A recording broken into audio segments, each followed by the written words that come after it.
Welcome to the Proactive Woman Podcast.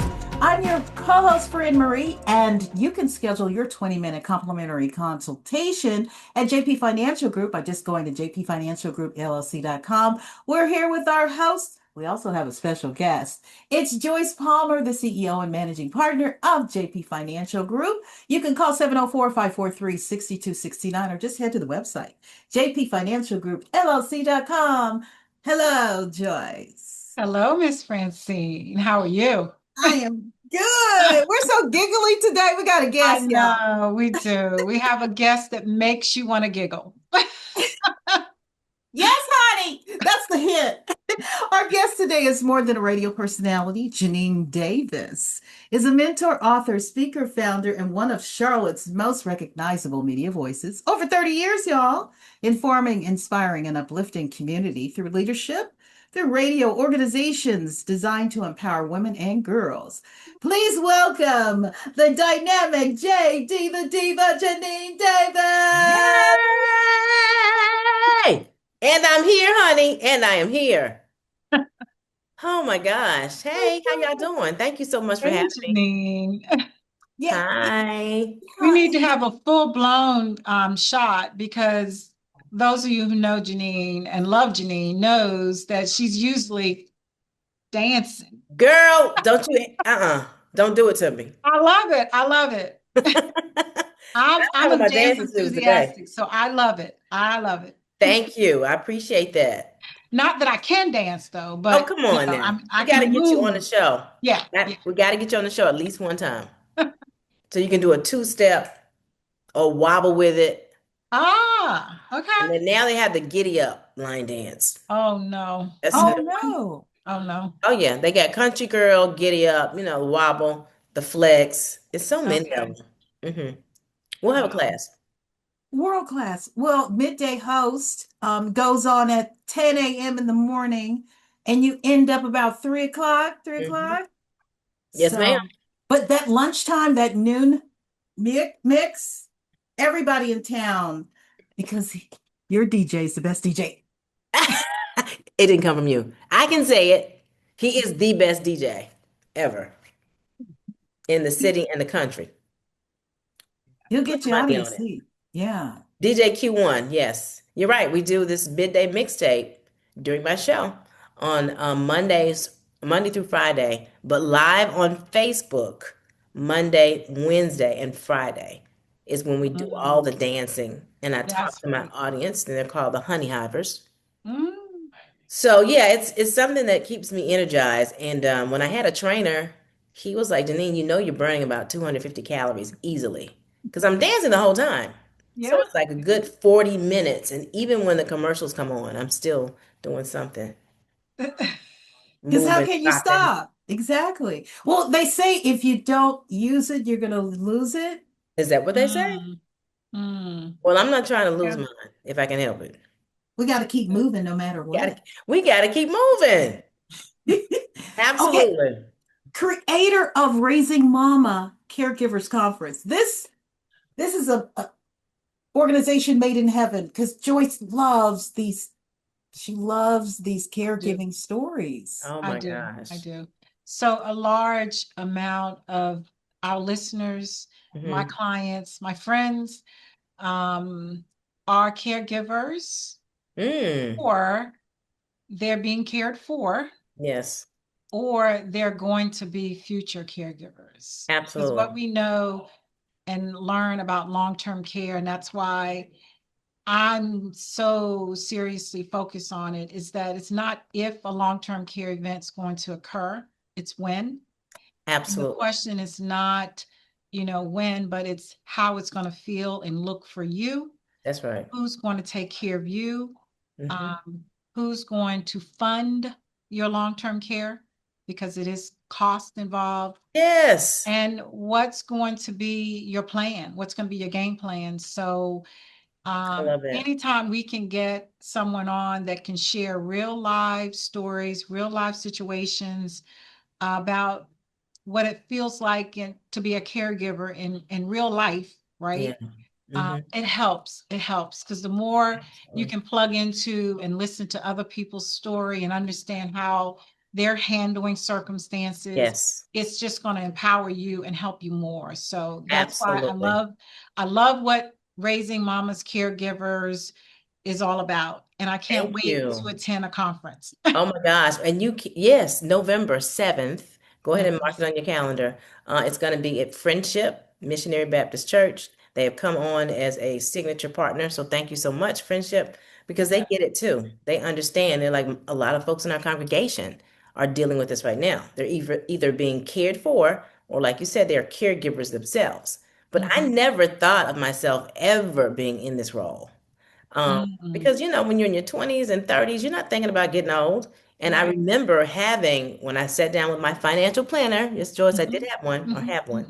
Mm-hmm. She suggested that I get a long-term care, which Yeah. I did get. Mm-hmm. And again, that was in my early 20s.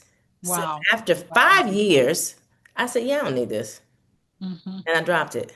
Mm-hmm. And I wish I'd never done that Mm-hmm. because now I get it. Now that I'm taking care of my mom, um, I get it Yeah. completely because you need everything. Yep. Yep. And that's why, I mentioned to you guys before, I never, uh, not that I have anything against kids, but I never personally wanted a kid only Mm-hmm. because, not because I was selfish, but some people could look at it that way, but it was because I really didn't want to be responsible for somebody else's life. Right. I was trying to get mine together. Right. So, but God has a sense of humor. Yes, he does. Enters mama and her needs. Mm-hmm. And so she is 86 years old, Mm-hmm. still fairly independent. However, Mm-hmm. that has dwindled some. Yeah. But we first start noticing changes when she would repeat things, Mm-hmm. or she would call me. My mother was a payroll supervisor at A&T, so she knew Mm-hmm. money, and she Mm-hmm. balanced checkbooks, and she did all the things. I was completely the opposite. I'm like, as long as I got enough money in the bank, I'm good. So Mm-hmm. anyway, she would balance checkbooks and do payroll, but she called me one day to ask me my opinion on financials, a financial decision that she had to make. And I'm like, wait a minute, Mm-hmm. what's going on? So I Right. thought that was very odd. And so she was beginning to slip into that space of not being able to make decisions, Mm-hmm. quite honestly. And Mm-hmm. so then it continued to the point where I said, let's just, what is going on with you health wise? She had a doctor that he was retiring because she'd gone to him for 50 years. Mm-hmm. And she's like, well, I don't understand why he's leaving. Ma, he's retiring. He's tired. He's been doing Right. this for Right. 50 years. Right. And that opened up my eyes to see, I don't even know what's going on with my mom's health. Mm-hmm. When I did some digging, I found out she's a diabetic. I'm like, when did Mm. this happen? That was happening. Other things were being unleashed. She had a hysterectomy, which I was aware of that. I didn't know of her thyroid issue. I mean, she just had other issues going on I Mm-hmm. didn't know about, and she never disclosed it. And so I'm like, gosh, I need to start going with her to the doctors, her doctor visits. Yeah. Yeah.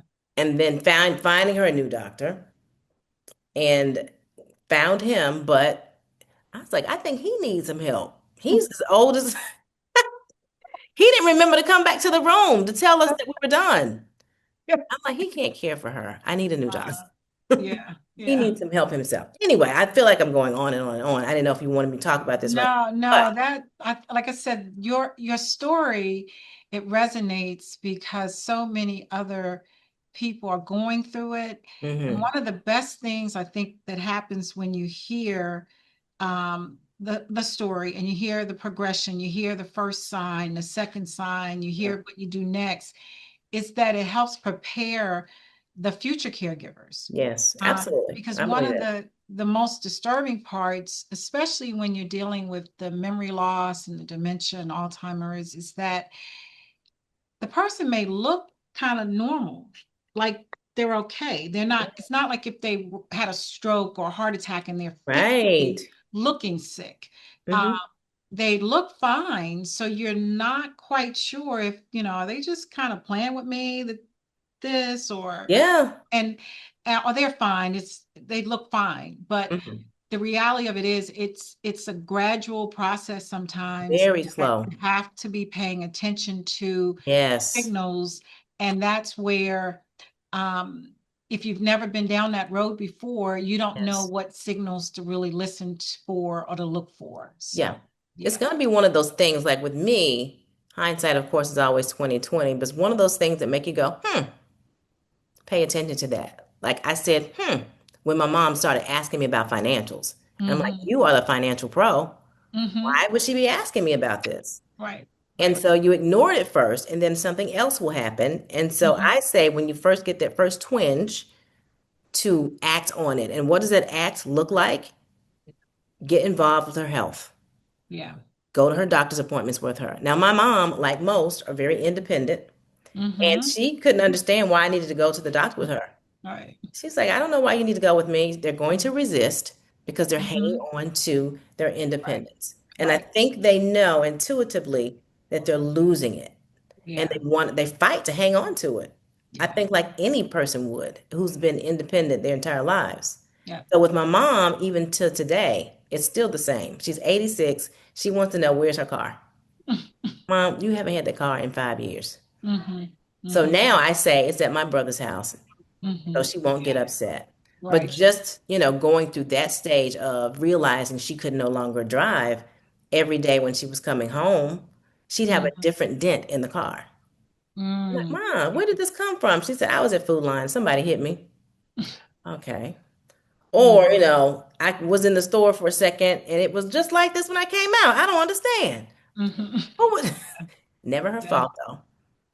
Those things start happening. We put a tracker on my mom's car because she would drive. We were still letting her drive, Mm-hmm. but I need to know where you are because what if you go down an embankment because you've forgotten how to get home? She Mm-hmm. had not forgotten at that point, but Mm-hmm. it would come, and what she did, out for Christmas, holidays, at this popular Mm-hmm. shopping center.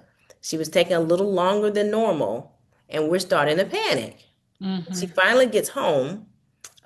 She says, I couldn't remember where my car was. And I'm so Mm. glad this nice gentleman was helping me because he helped me look for my car. And I'm Ugh, saying to myself, oh my scary. God, what if that was somebody who was not so Right. nice? Nice. Right. So Right. at that point, I was like, yeah, no, no more Yeah. driving. Yeah. And so we just had to figure out a way for her not to be able to drive because she's still, for the most part, smart and savvy. So Mm-hmm. my brother, had to disconnect her battery in the car. Oh gosh, that's creative. We're like, because you Yeah. can't drive. But Yeah. my mom, she didn't buy that. So she tried to drive the car the next day. And what did she do? She called her mechanic and said, Oh, hey, Wow. my car is not working. Can you come get it? And then we had to call a mechanic to say, you're gonna have to lie to her. And then after a while, he couldn't do it. He said, I can't lie to mom. I can't lie to her anymore. So my mom had the home health care aide that we were finally able to get, had her to take her to him to give him the keys for her car Car. She because was he wouldn't come determined get to it. drive her car. She's just like, Mama, you don't realize how much you're working us. She Yeah. just doesn't know. So Yeah. anyway, things like that. But eventually, there's no gentle way to strip away their independence because Mm-hmm. at some yeah. point you have to rip the Band-Aid off Right. because this is for your benefit, for your health. We don't want you driving off a cliff, Mom. We Mm-hmm. don't want you getting lost and Right. confused and you Right. can't get home. Right. Um, so you're gonna be fussed at. She's gonna use Yeah. choice words. You're just gonna have to stand there and take it Yeah. as the caregiver Yeah. because they just don't know any better. They Right. cannot make good decisions for themselves anymore. Yeah. So I tell myself that a lot now because Mm-hmm. you feel guilty like, oh my gosh, I'm Mm-hmm. taking away her independence. She cannot drive. But what I had to realize when I called the Alzheimer's Association, which I have them on speed dial, Mm-hmm. they have care counselors who can talk you through Right. keeping you Right. from jumping off the cliff. When we were taking away her car and a few other things, the caregiver told me, and this really stuck with me. The care counselor, she said, when you have dementia and Alzheimer's, you can no longer think rationally. Right. You don't have the ability. There's no logic left. You Mm-hmm. don't have it. Mm-hmm. So you gotta treat them like they're three to a Right. degree. You gotta be respectful, of course. But Right. mentally, they do not have the capacity to understand. So Mm, all the explaining that you do in right. 2 seconds, they're not going to remember that. Yeah. And It's just the way it is, Mama. You can't drive right now, but I'm going to take you. You get to be chauffeured. I'm like a Ooh. personal Uber driver, Mom. They don't know what Yeah. Uber is, but still. I know. Like, Mom, just relax. And she's like, well, I guess so. I love You just it. try to gently ease them into it, but they kind Yeah. of know this is not what I'm accustomed to. Yeah. So Yeah. it's all of that. It's all the things. It's Medicare and Medicaid. And again, some of the things that we're going to be talking about are at the conference that people Mm, get confused about. We'll be talking about that too. yeah. Everyone thinks Medicaid will take care of everything, Mm-hmm. but I was always told repeatedly, your mom makes too much money. Mm-hmm. What? Too much? Are you kidding me? But for Medicaid, yeah, they want you destitute, basically. You got to be destitute. They do. Poor enough, essentially, is what they were saying. Yeah. You're not poor enough to get Medicaid. Medicare is something that we all get. Right. And it kicks in when it needs to, but not like I need it to. I know. That's it. When That's she it. can no longer take a bath and she needs a walk-in shower, a step-in shower, Medicare is not paying for that. That's not paying for that. It's That's where your retirement planning and your long-term care planning comes in. And I know this is a song I've sang over and over, yeah. but preparation, Yes. long-term care planning, Yeah. it goes beyond just the healthcare part. It's Yeah. all the other It's things, like you living. say, it's living. I always share a story. I have a client, and we were having our long-term care planning conversation that I have with every client, Hmm. regardless of what they tell me their plan is. We have a conversation, and she's 70 something, very swiftly, no medical challenges at all. Hmm. So, we were past the part about the medical part, but I said, is there anything else that you can think of that kind of concerns you as you go into long-term care? And she said, well, I don't really know if this is long-term care, but I'm terrified of driving. And so Mm. we started talking about that. And come to find out, she had lost a child years back from a Oh, bad car accident wow. and never resumed wanting to drive. So Wow. when her husband was living, he drove. Yes.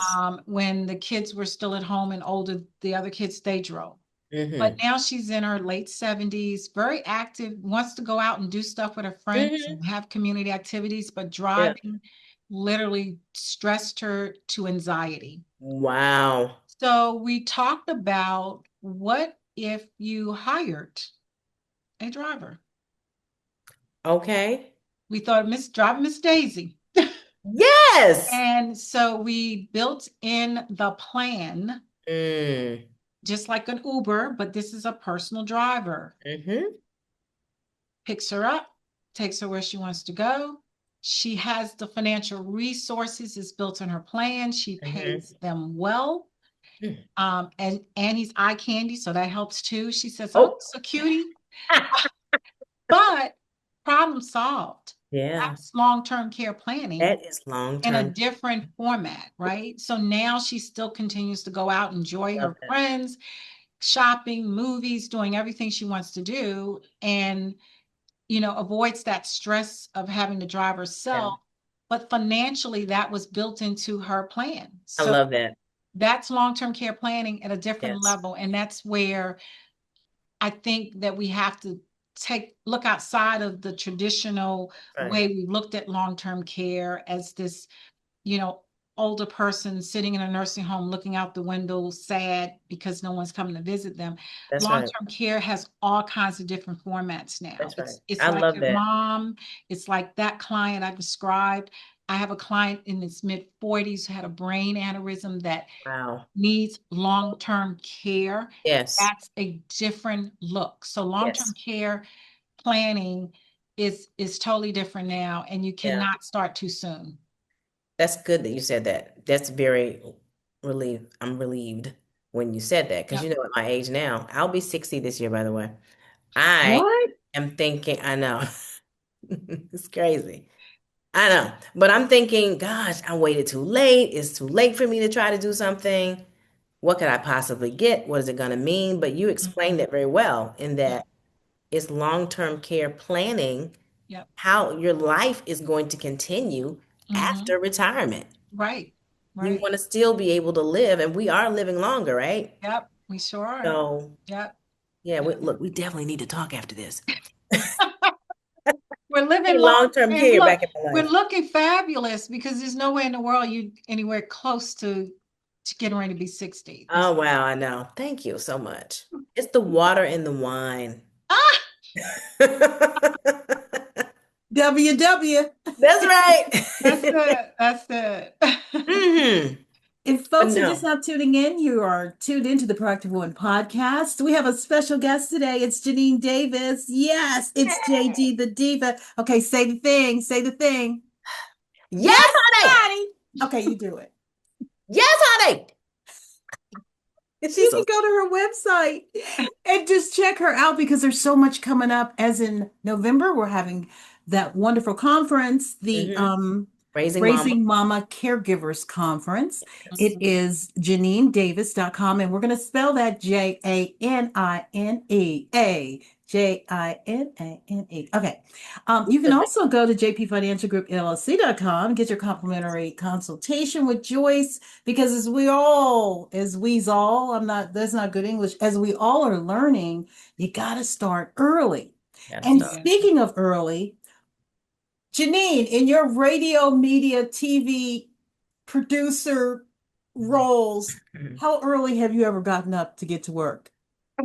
Oh my gosh. Girlie gotten up. Like, didn't go to bed. How about that? Oh, Yeah, just didn't go to sleep. So I had a club and left the club at 4 a.m. This was back in the day when they had clubs staying open at 4 a.m. And I Oh just wow. went on to work. Just went on. Yep. And those Tom Joyner days, remember when Tom Ah. Joyner would have the sky shows? And I remember when Tom Joyner came and did the very first one, the fly job, Tom Joyner, when he came to do the first one here in Charlotte because we ran his show.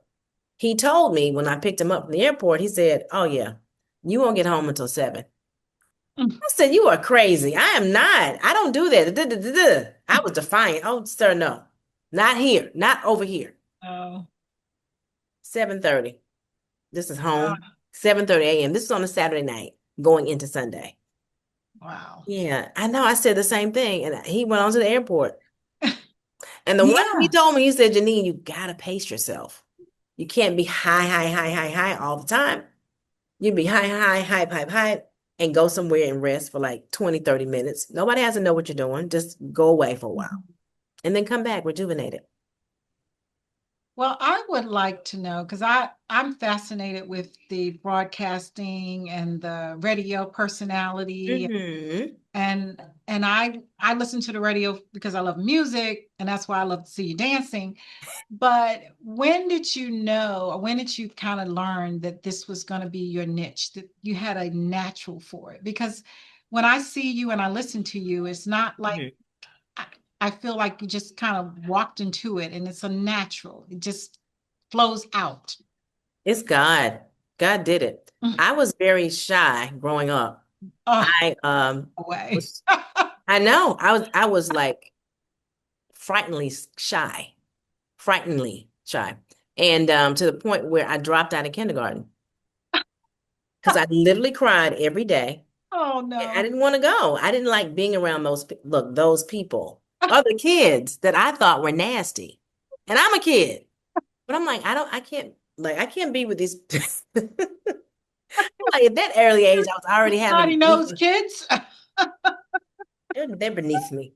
But anyway, but yeah, I dropped out of kindergarten, really shy. And then, of course, by first grade, I did not know how to mix well. I had Mhm. no social skills because I was with my grandmom all day and my uncles. My Yeah. mom had four brothers. And that's who I was with my when I was 5 years old. So by the first grade, I didn't really know how to talk. I didn't know how to engage with other young people, any of that. So guess what I did? I cried every day. My Oh, teacher Miss Cleo Sharp. I will never forget her. First grade teacher. God rest her soul. She just pulled me to the side one day and she had a wooden paddle that had holes in it. Y'all remember those? Oh, Oh yeah. my God, yeah. He said, oh my God, yeah. And she said, listen, you have a choice. I can either use this or you can get along with the class. And I said, I did just like that. And I said, I'm going to get along with the class. So I did. It just kind of forced me into it. But then from that point on, my mom, which I attribute this to her, I give her the credit for it. She pushed me into all of these different events, Mhm. activities that I did not want to do. Because remember, I was shy. Yeah. Girl Scouts, ballet, tap. I was entered into a pageant for the state. And all of these things I did not want to do. She made me do them anyway. She didn't ask me, hey, sweetie, do you want to do this? None of that. It was, go ahead. I'll pick you up at 3. Mm. Huh? So Oh what it my did God. was it forced me to interact, engage, and Mhm. eventually my confidence rose.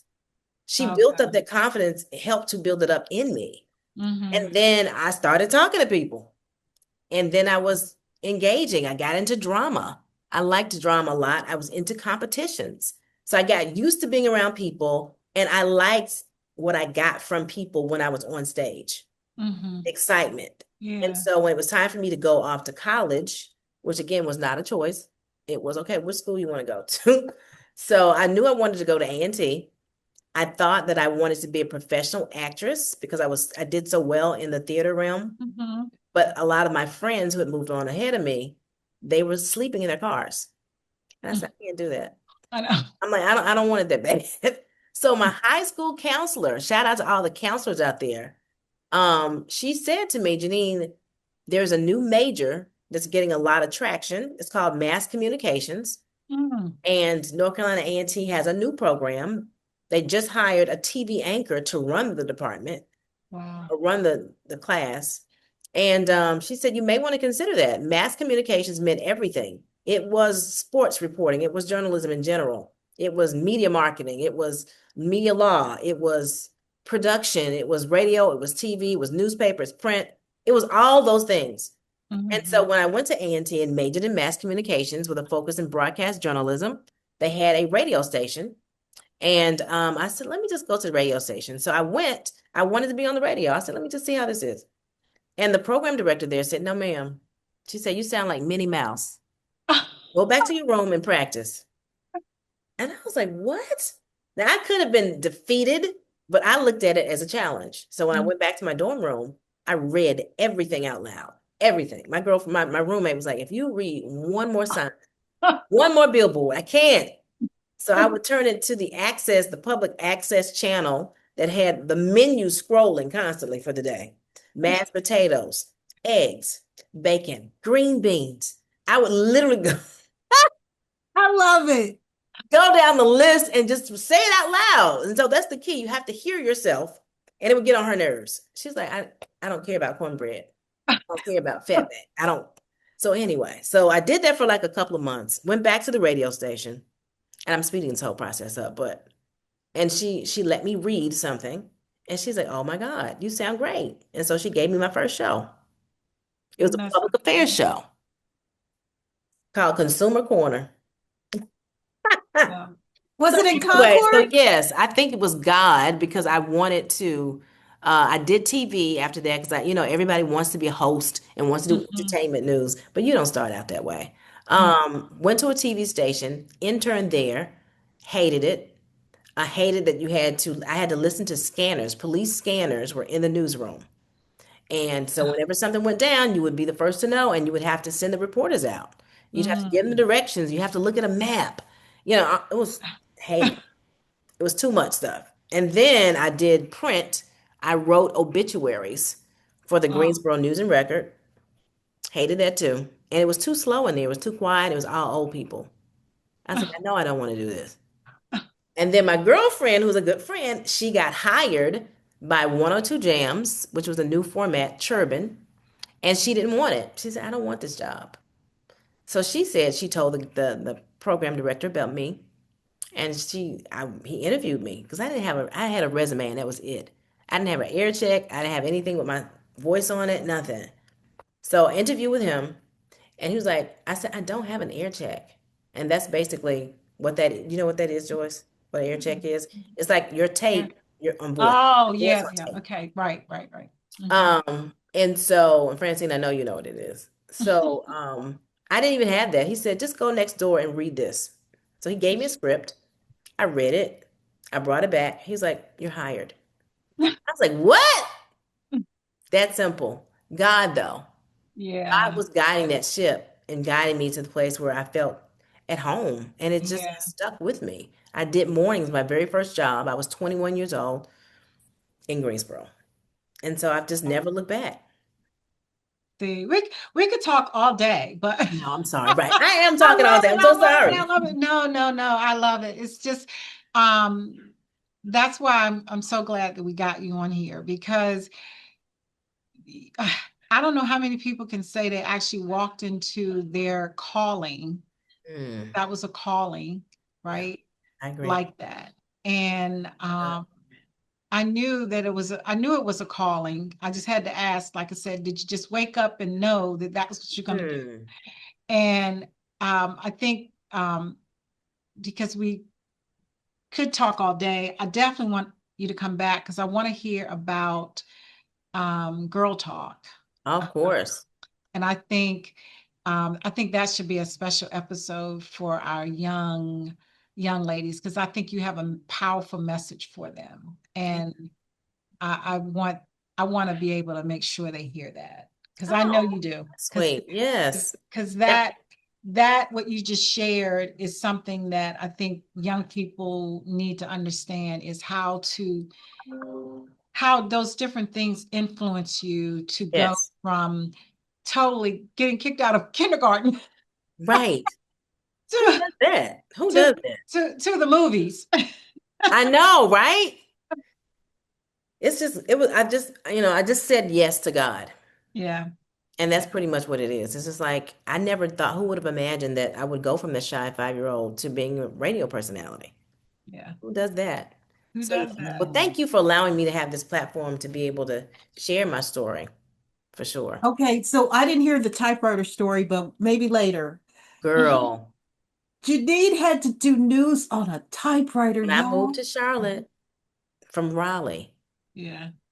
typewriter girl, and I had to pick it up and move it from the production room into the room where I was to type my news. Yeah. Yeah. Those are the good old days. Girl, please don't bring them back. You give me a headache right now. Mm. But they were You, needed days for me to be and appreciate where I am now. Hmm. hmm. Hmm. Yeah, you gotta come back. Pretty please, pretty please. Absolutely. Yeah, Girl Talk is doing a reboot. We're doing a strategic reboot, so it'll be a perfect time. We're going Oh to yeah. kick it off in January, but we're working on it right now. So, Awesome. Awesome. hmm You thank you, can ladies, so much. Yeah, JG the Diva, Janine Davis has been with us with V101.9 Midday Host. She's everything. She's the mentor. She is she invigorates us. She informs us. She does it. Plus she dances. Come on now, okay? I got to get JP both of them Financial up Group there. CEO and Managing Partner. It's Joyce Palmer. And oh, we forgot to ask her GP. Ah, So guilty pleasure. So yeah. we are financial people. And Hmm. so we definitely know and understand the importance of investing and saving and Okay. monitoring your expenses and keeping your cash flow in line. Hmm. However, we all have guilty pleasures. So mine is shoes. And I've seen you dance in some mean shoes, by the way. Whoop. Okay. Ooh, ooh, Francine's, what's yours? thrifting, It's what? thrifting. Oh, wow. I'm a non-thrifter, but when I see thrift items, I'm like, wow, how'd they put that together? Yeah, she does a fantastic job. I'm a It's non-thrifter very, too, but she always gets me something. very So I love that creative. she's a thrifter. Hmm. So what's yours, Oh Janine? my gosh. Arr. It's going to be. Well, I have to say this. It's statement pieces. Ah, Oh, nice. ooh. Yeah, I don't like little jewelry. It's got to say something. So Janine would always be sharp every day, I love that. every every day? day, I love every that. day. I'm like, she even, you could tell she would iron her jeans. No, I'm just kidding. I'm like, those came from the dry cleaners. Fancy I stuff. love that But statement. jewelry, yeah, statement pieces, my thing. Love. Okay. I Hmm. love that. Hmm. Awesome. Right. Oh, I Yes. want to thank everyone for joining us. Please tune in. Please subscribe. You can go to YouTube, JP Financial Group. Well, actually, on YouTube, it's going to be Proactive Woman Podcast, but you can go to the website, JP Financial Group, LLC.com. I'm your co host, Fran Marie, and we have the Joyce Palmer. We thank you for joining.